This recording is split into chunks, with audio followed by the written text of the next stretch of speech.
Bonjour, moi c'est Yacouba Ouedraogo. Je suis danseur-interprète. Voilà. J'ai des connaissances de base en community management et montage de projets. Je suis formateur aussi.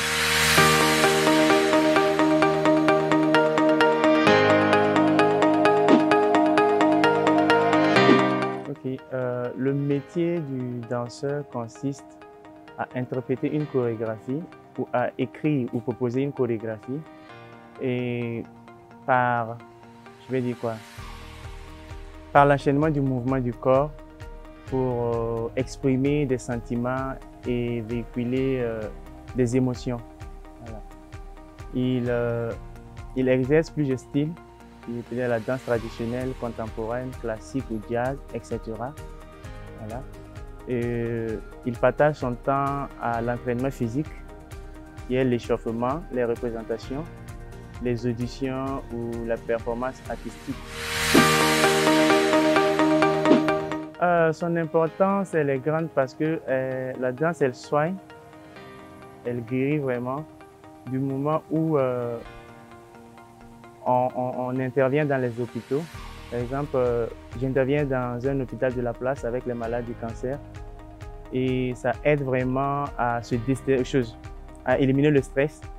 Et il y a d'autres aussi qui utilisent la danse aussi comme un moyen de sport pour perdre du poids ou maintenir la forme.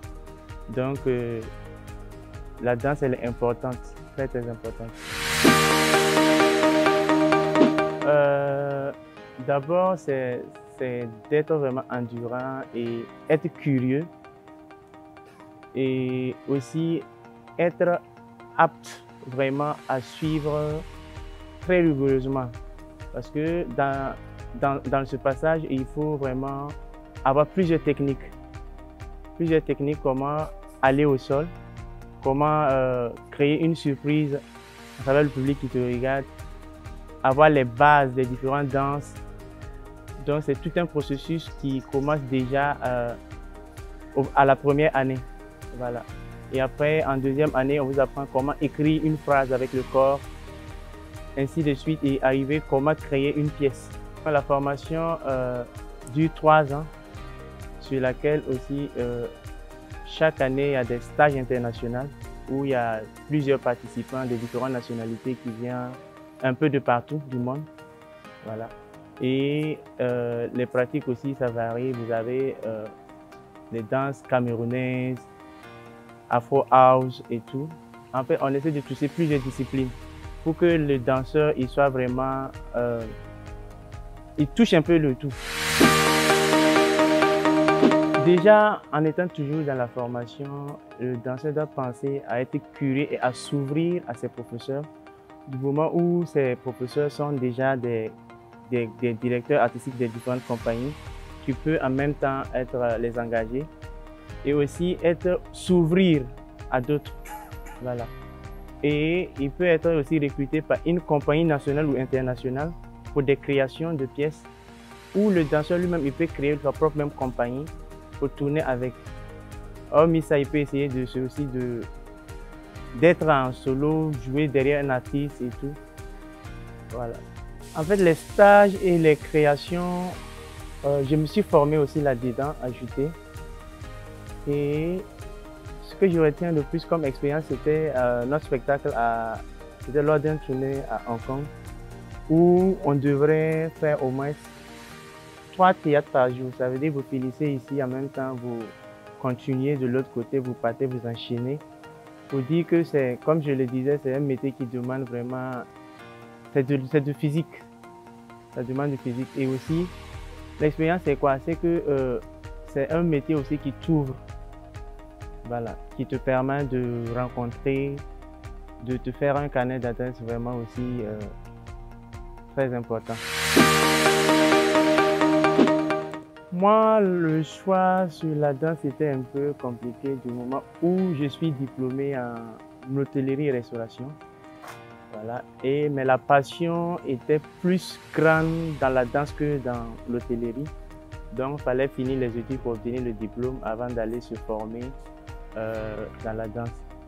Voilà. Et la motivation qui m'a poussé est que déjà dès tout petit, je rêvais vraiment de danser derrière des artistes. Et après, quand j'ai eu cette opportunité, l'opportunité s'est présentée, je me suis lancé. Après, en 2013, j'ai découvert vraiment la danse contemporaine que je n'ai pas hésité avec le chorégraphe Seydou Boro pendant le FESPACO 2013. Ouais. Et ensuite, en 2015, ils ont lancé la formation et j'ai intégré. En gros, ma formation, j'ai eu 6 ans de formation à la Ternitière que j'ai eu à faire pour obtenir ce diplôme. Le conseil que je peux donner, c'est que il n'y a pas une filière qui est facile. Dans toutes les filières, c'est compliqué. Tout dépendra de toi, ta motivation, de ce que tu veux faire et aussi de comment tu t'organises à y arriver. Voilà. Et pour revenir à la danse, il faut vraiment avoir un mental acier. Il faut aimer lire. Il faut être créatif, imaginatif, il faut avoir vraiment un physique pour te lancer dans le domaine. Voilà, c'est un métier qui n'est pas facile. Déjà, c'est un métier qui est vraiment compliqué, surtout dans nos pays en Afrique ici. Voilà. Donc, c'est quelque chose vraiment que tu dois te donner sans réserve. Choisir son école, je dirais de ne pas... souvent, on regarde le nom qui ressort beaucoup à telle école, mais moi, je dirais c'est de chercher d'abord à savoir qu'est-ce qu'ils font dans cette école, savoir qu'est-ce que la rigueur, elle est comment les élèves ou les étudiants s'en sortent dans cette école. C'est de souvent mener ces recherches d'abord, quels sont les taux de réussite avant de te lancer dans telle école.